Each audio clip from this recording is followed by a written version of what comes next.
हाँ भाई बच्चा पार्टी तैयार हो। देखो लास्ट लेक्चर में अपने लोगों ने फ्लक्स के बारे में जाना कि कैसे नंबर ऑफ लाइंस और फ्लक्स यानी कि दोनों सेम ही चीज़ें हैं, हमारी मैग्नेटिक फील्ड और एरिया वेक्टर पे डिपेंड करती है। हमने जाना पॉजिटिव फ्लक्स, हमने जाना जीरो फ्लक्स, हमने जाना नेगेटिव फ्लक्स, हमने मैक्सिमम फ्लक्स भी जाना। अब फ्लक्स की यूनिट क्या है इस चीज को देखते हैं। तो बच्चे फ्लक्स की जो यूनिट है वो है टेस्ला मीटर स्क्वायर।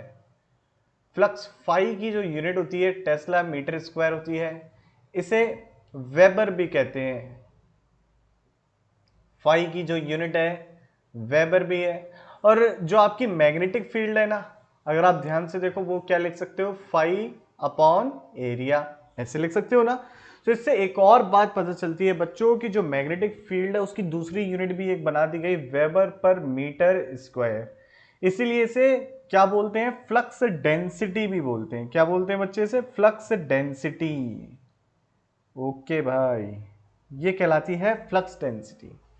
तो देख लेते हैं थोड़ा सा इसे।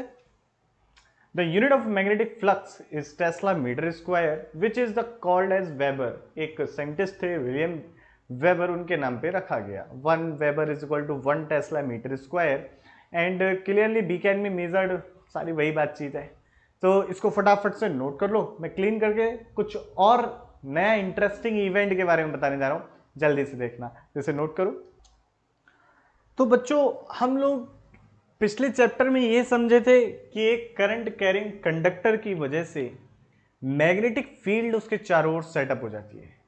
क्या एक मैग्नेटिक फील्ड की वजह से करंट सेटअप हो सकती है? यही बात फैराडे के दिमाग में चलती रही। बहुत सोचते रहे कैसे क्या किया जाए। क्या अगर करंट के चारों तरफ मैग्नेटिक फील्ड है तो क्या मैग्नेटिक फील्ड की वजह से करंट नहीं आ सकती? इसको बहुत सोचा उन्होंने। उसके बाद कुछ एक्सपेरिमेंट किए। आइए बच्चों इस एक्सपेरिमेंट की हेल्प से कुछ ऑब्जर्वेशन करते हैं। अभी आप देखिए कि एक बार मैग्नेट रखी है और इस बार मैग्नेट की वजह से आप देख सकते हैं कि मीडियम में चारों तरफ मैग्नेटिक फील्ड लाइंस हैं। अब ये जो आपके सामने कॉइल रखी है, क्या इस कॉइल से जितनी total number of field lines जा रही हैं क्या उनमें चेंज हो रहा है? जवाब है नहीं, कोई चेंज नहीं हो रहा। जब कोई चेंज नहीं हो रहा तो क्या आपके सामने जो स्क्रीन पर बल्ब लगा है उसमें चेंज आ रहा है, कुछ ग्लो हो रहा है? नहीं। अब आप ध्यान से ऑब्जर्व करिएगा, जैसे जैसे मैं इसको करीब लाता हूं थोड़ा, देखिए आप बल्ब ग्लो कर रहा है। और देखिए अभी मैं स्लोली स्लोली ला रहा हूं तो देखिए जो number of field lines increase कर रही हैं पर सेकंड उनमें ज़्यादा चेंज नहीं हो रहा। अब लेकिन मैं जैसे ही तेजी से लेके जाऊंगा तो फील्ड लाइंस जो इस लूप से जा रही हैं, इस वाले लूप से जितनी फील्ड लाइंस पास हो रही हैं उनमें सडन चेंजेस आएंगे, उनमें मतलब तेजी से चेंजेस आएंगे। तो क्या हमारा ईएमएफ या बल्ब तेजी से ग्लो करेगा या अभी भी वैसे ही करेगा? आइए ऑब्जर्व करते हैं। वाओ, आप देखा आपने कितना तेजी से ग्लो करा। जैसे ही पोल के पास जाता है, पोल के पास नंबर ऑफ फील्ड लाइंस ज़्यादा है, वैसे ही क्या होता है और तेजी से ग्लो करा। लेकिन हम पोल के पास ले जाके छोड़ दें, स्टेशनरी छोड़ दें, तब ग्लो नहीं कर रहा, क्योंकि नंबर ऑफ फील्ड लाइंस यानी कि again the flux is constant through the loop, तो इसमें कोई चेंज नहीं हो रहा है। इसलिए यहाँ पर कोई भी, अब देखें यहाँ पर अगर हम इस तरीके से भी ले जा रहे हैं तो चेंज हो रहा है नंबर। अब लेकिन मैं अगर बच्चों इसको ऐसे लेके आऊँ तो ऑल ऑफ सडन ग्लो देता है। ऑल ऑफ सडन ग्लो देने का पीछे का रीज़न ही क्या है? यहाँ पर बहुत ज़्यादा चेंज हो रहा है पोल के पास, क्योंकि मैग्नेटिक फ्लक्स डेंसिटी यानी कि इंटेंसिटी ऑफ मैग्नेटिक फील्ड बहुत ज़्यादा होती है। देख सकते हैं आप कितनी तेज़ी से ग्लो कर रहा है, और जितना तेज़ी से बेटा मैं लेके जाऊँगा उतना तेज़ी से ये ग्लो करेगा। लेकिन अगेन स्टेशनरी रख देने पे हमारा ये बल्ब फिर ग्लो नहीं कर रहा है। इस बात से ये समझ में आता है कि फील्ड लाइंस जैसे जैसे चेंज होंगी वैसे वैसे बल्ब ग्लो करेगा। जितना ज़्यादा तेज़ी से चेंज यानी कि पर सेकंड जितनी ज़्यादा पास होंगी उतना ज़्यादा चेंज। ऑल ऑफ सडन कम भी होंगी तब भी इस चेंज को देख सकते हैं आप, और उसकी वजह से ईएमएफ को देख सकते हैं। आइए मैग्नेट को चलाते हैं अब। ये देखिए मैग्नेट को चलाने पर देखिए आप कितनी तेज़ी से, क्योंकि जितना ज़्यादा तेज़ी से मैग्नेट पास हो रही है, दूर जा रही है, उतनी तेज़ी से आप देख रहे हैं बल्ब ग्लो कर रहा है। अगेन मैग्नेट को कांस्टेंट एक स्टेशनरी पॉइंट पे छोड़ दिया, कोई अंतर नहीं। लेकिन जैसे ही मैं मैग्नेट को पास लेके जाता हूँ या दूर करता हूँ वैसे ही बल्ब तेजी से चलता है। और देखिए फील्ड में कैसे चेंज हो रहा है। तो ये इस एक्सपेरिमेंट से हमने बहुत कुछ ऑब्जर्व किया। आइए उसी पे अब कुछ डिस्कशन करते हैं और कुछ डिफरेंट केसेस को भी लेते हैं रिगार्डिंग दिस एक्सपेरिमेंट की। अगर दोनों एक साथ चल रहे होते तब क्या होता, अगर दोनों सेम वेलोसिटी से चल रहे होते, यानी कि कॉइल और मैग्नेट दोनों सेम वेलोसिटी से चल रहे होते तब क्या होता, दोनों डिफरेंट वेलोसिटी से चल रहे होते तब क्या होता, कॉइल चल रही होती, मैग्नेट स्टेशनरी होती तब क्या होता, मैग्नेट चल रही होती, कॉइल स्टेशनरी होती तब क्या होता। सारे ऑब्जर्वेशन बस यहीं अपने व्युत्पत्ति पे ही देखेंगे और बहुत अच्छे से ऑब्जर्व करके कंसेप्ट को स्ट्रॉन्ग करेंगे। चलिए देखिए लेक्चर आगे का। तो एक्सपेरिमेंट क्या थे जरा ध्यान से देखिए। उन्होंने क्या करा, एक कॉइल ली, इस कॉइल के अंदर करंट चेक करनी है तो लगा दिया इस कॉइल से एक गैल्वेनोमीटर, और गैल्वेनोमीटर लगा के देखने लगे भाई। अब मैग्नेट को यहां रखा, सोचा करंट आएगी, नहीं आई। यहां रखा मैग्नेट को, सोचा करंट आएगी, नहीं आई। फिर first position, second position, third position, यहां रख दी मैग्नेट, उठा के धीरे से ले गए, उठा के रख दी यहां पर, सोचा करंट आएगी, करंट नहीं आई। फ्रस्ट्रेट हो जाता है यार आदमी, इतना एक्सपेरिमेंट कर रहा है, गुस्सा आ गई, फेंक दी कॉइल, कॉइल में से मैग्नेट फेंक दी, देखा सुई डिफ्लेक्ट कर गई। ये क्या हुआ, कैसे हुआ, इस पे सोचा गया। तो फिर उन्होंने कहा अच्छा कि अगर मैं मूव करा देता हूं मैग्नेट को तो करंट आ जाती है। उन्हें इतनी बात समझ में आई। तो फिर अब एक एक्सपेरिमेंट हमारे पास, एक केस हो गया कि अगर एक कॉइल को मैंने स्टेशनरी रखा, ये स्टेशनरी, और ये कुछ वेलोसिटी v से मूव कर रही है, तो क्या होगा, इसके अंदर करंट आ जाएगी। करंट किस डायरेक्शन में आएगी, डायरेक्शन की बातचीत हम बाद में करेंगे। कुछ ऐसे करके करंट फ्लो कर गई। ठीक है बच्चों। अब बोले अच्छा मूव करा दो, मैग्नेट मूव करा दो, कॉइल के पास करंट आ जाती। एक और एक्सपेरिमेंट करके देखा, बोले अच्छा कॉइल को भी मूव कराते हैं भाई। तो क्या करा इन्होंने, मान लीजिए ये आपकी ये कॉइल है, अगेन गैल्वेनोमीटर से कनेक्टेड है, और यहां से इन्होंने मैग्नेट को लिया, इसे v वेलोसिटी से मूव कराया और इसे भी v वेलोसिटी से मूव कराया। अब देखना चालू किया, करंट आएगी, बढ़िया करंट आएगी। अब तो दोनों चल रहे, कोई करंट नहीं आई, कोई करंट नहीं आई। अब परेशान हो गए, बोले चलो कुछ और चेंज करते हैं। इन्होंने आप थर्ड केस और देखिए क्या होगा। इन्होंने क्या करा, मैग्नेट को v1 वेलोसिटी से चलाए, अभी सेम वेलोसिटी से चल रहे थे, और जो क्वाइल है ना आपकी, इस क्वाइल को बेटा इन्होंने कुछ कम वेलोसिटी से चला दिया, गैल्वेनोमीटर से कनेक्टेड, कुछ कम वेलोसिटी से चला दिया। मान लीजिए v1 ये और ये v2 से चला दिया, और v1 is greater than v2 है।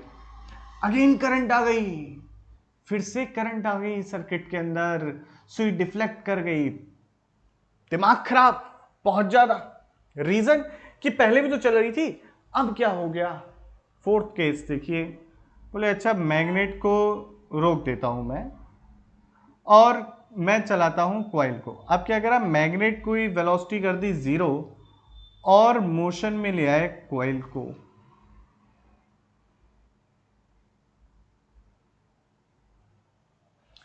तो जैसे ही मोशन में लाए कॉइल को, और कॉइल को ऐसे मोशन दे दिया v वेलोसिटी या v प्राइम वेलोसिटी, फिर से करंट आ गई, सुई डिफ्लेक्ट कर गई। अब और दिमाग खराब, क्या करा जाए। करंट की डायरेक्शन कुछ ऐसे आई है, कैसे आई है मैं बाद में बता दूंगा आपको नेक्स्ट पॉइंट में। ये चार केसेस से क्या देखा, कैसे पता चल रहा है इस कॉइल को कि मैग्नेट पास आ रही है या दूर जा रही है, कैसे ये कॉइल महसूस कर रही है। मैं फैराडे ने इससे कंक्लूजन ये किया, और आप भी कंक्लूड ये कर सकते हो कि if there is a relative motion between the coil and the magnet, there will be an induced current, and current is induced, और current in any circuit is can be flow with help of EMF. यानी किसी भी circuit के अंदर अगर जो current flow करती है उसके पीछे का कॉज होता है ईएमएफ। यानी कि if there is a relative motion between a coil and magnet, there is an induced EMF in the circuit, and if this circuit is short circuited by some other element, there will be a definitely current in that circuit. बात बिल्कुल सही थी, बात बिल्कुल सही थी, but how, ये coil को कैसे पता चल रहा है कि there is a relative motion between the coil and the magnet? कोई फोन करके तो बता नहीं रही है, तो कैसे पता चल रहा है? इस चीज को बहुत सोचा, मैं बताता हूं कैसे पता चल रहा है। ध्यान से देखिए कि पहले केस में ये स्टेशनरी है, अब इस जो ये बार मैग्नेट है ना, इसमें से कुछ फील्ड लाइंस निकल रही हैं, डेफिनेटली निकल रही हैं, हम पढ़ चुके हैं फील्ड लाइंस के बारे में। अब जैसे जैसे ये पास जाती जाएगी, कुछ देखो फील्ड लाइंस ऐसे जा रही होंगी, ध्यान से देखिएगा, जैसे जैसे ये मैग्नेट पास जाती होगी, ये जो वाली फील्ड लाइंस है ना, ये वाली, ये फील्ड लाइंस बीसी, इसमें से क्या होने लगेंगी? फील्ड लाइंस क्रॉस करने लगेंगी। ये फील्ड लाइंस भी बेटा इसमें से क्रॉस करने लगेंगी, ध्यान से समझिएगा। अब देखिएगा बच्चों, सेकंड केस की बात करते हैं। सेकंड केस में क्या हुआ? सेकंड केस में यह हुआ कि मैग्नेट और कॉइल एक साथ चले। It means there is no relative motion between the magnet and between the coil, so there is no change in the number of field lines crossing through this coil. Coil में से जितनी number of field lines पहले निकल रही थी, हर instant पे उतनी ही field lines निकल रही हैं। तो ऐसे पता चल रहा है कॉइल को कि there is no relative motion between the magnet and the coil. ध्यान रखिएगा बेटा, ये कट नहीं करती है, लेकिन बोर्ड के डायग्राम में इतनी बारीकी लाना थोड़ा सा मुश्किल हो जाता है, तो कट नहीं करती है कभी मैग्नेटिक फील्ड लाइंस। अगर कहीं कट हो जाए तो आप समझ लेना कि ड्यू टू सम, आपको लगे कटी हुई है, लेकिन वो बहुत पास है मेरे फिगर में, ध्यान रखिएगा इस बात की। तो फील्ड लाइंस उतनी की उतनी रह रही है, the number of field lines is not changing, the number of field lines यानी कि flux passing through this coil is constant in this second case. Third case में क्या करा कि V1 ज्यादा है, V2 कम है, तो अगर आप इस कॉइल पे बैठ के देखोगे तो आपको लगेगा हाँ भाई मैग्नेट आ रही है, और नंबर ऑफ फील्ड लाइंस क्या होगा? टाइम के साथ बढ़ती जाएंगी। जैसे जैसे कॉइल करीब पहुंचेगी, वैसे वैसे ये वाली फील्ड लाइंस भी इस कॉइल में से जाने लगेंगी, और डेफिनेटली इंड्यूस्ड ईएमएफ हो जाएगा। या मैं कहूं कॉइल को सेंस हो रहा है इस बात से, there is a relative motion between the coil and the magnet. है ना बात इंटरेस्टिंग? सेकंड केस, अगेन देखो, अगेन क्या हो रहा है? अगेन इस वाले केस में भी आपकी जो कॉइल है वो इधर आ रही है, ध्यान से समझना। ये फील्ड लाइंस पैटर्न कुछ इस तरीके से है, ऐसे करके। अब देखो जैसे जैसे ये पास आती जाएंगी, ये वाली फील्ड लाइन से भी गुजरने लगेंगी इस कॉइल में से। जब ये वाली फील्ड लाइंस भी इससे गुजरने लगेंगी तो क्या होगा बच्चे? यहां पर फिर से इंड्यूस्ड ईएमएफ आ गया, यहां पर फिर से इंड्यूस्ड ईएमएफ आ गया, यानी कि फिर से करंट फ्लो करने लगी। तो इस तरीके से तो फैराडे का वो यही था कि there is a relative motion between the magnet and the coil, there will be an induced EMF in the circuit, and if circuit is short circuited by some other element, then there will be definitely a current will flow inside the circuit. So अब induced EMF की बातचीत देखी तो देखा कि जितनी ज्यादा field lines में चेंज हुआ, जितनी ज्यादा टाइम के साथ फील्ड लाइंस में चेंज हो रहा है, the rate of change of field lines जितना है उतना ज्यादा इंड्यूस्ड ईएमएफ आया। मैं अभी नेगेटिव साइन का बात नहीं कर रहा, नेगेटिव साइन को मैं बाद में डिस्कस करूंगा, ध्यान से समझना। देखा कि जितना तेजी से ले गए उतनी तेज डिफ्लेक्ट करी, जितनी तेजी से, it means if there is a, जितना ज्यादा रिलेटिव मोशन एग्जिस्ट कर रहा है उतनी ज्यादा उतना ही ज्यादा करंट आई, उतने ही ज्यादा ईएमएफ जनरेट हुआ।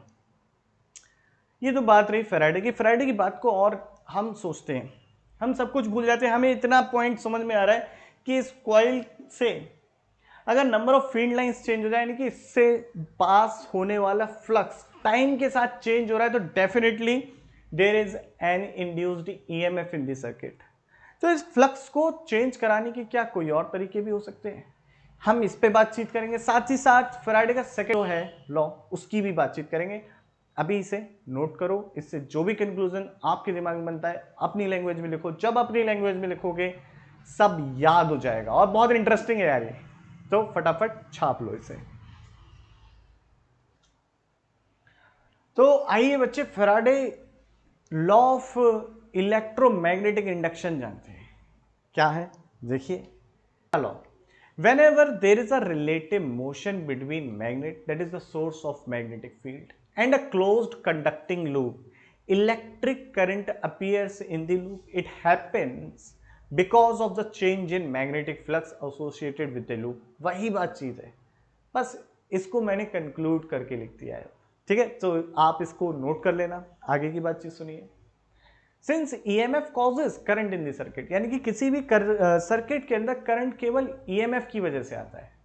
तो when loop and magnet are bound in relative motion, current flows in the loop. This implies that an EMF is set up in the loop. यानी कि अगर जब ऐसी सिचुएशन है बच्चों, यानी कि जब करंट फ्लो कर रहा है तो कोई ना कोई ईएमएफ सेटअप हुआ होगा, इसी वजह से सर्किट में करंट फ्लो किया।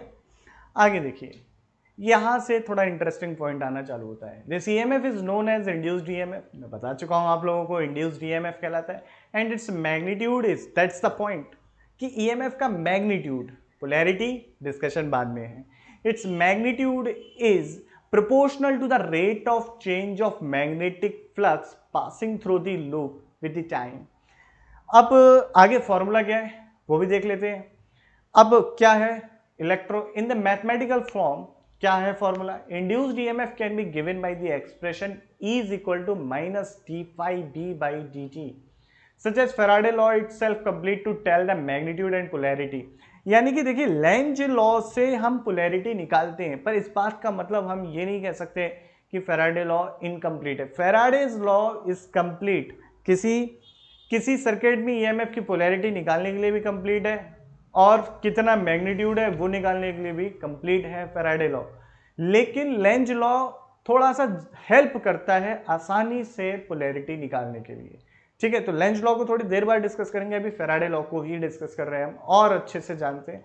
तो फैराडे लॉ का जो बातचीत समझ में आई बच्चों, हमें ये समझ में आई कि E is equal to minus of d phi over d t, यानी कि किसी लूप से किस रेट से फ्लक्स चेंज कर रहा है उसका negative rate of change of flux is equal to the EMF induced in the circuit. That's the point.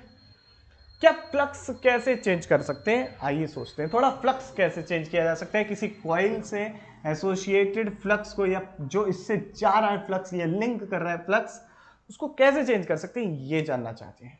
कैसे जाने? देखो फ्लक्स को देखते हो। तो फ्लक्स बेटा आपका होता है B into A, B dot A कह देते हैं, बी डॉट ए। अब B dot A cos theta वाली बात है, बाद में देख लेंगे। ठीक है, चलो कर ही दें, बी ए कॉस थीटा।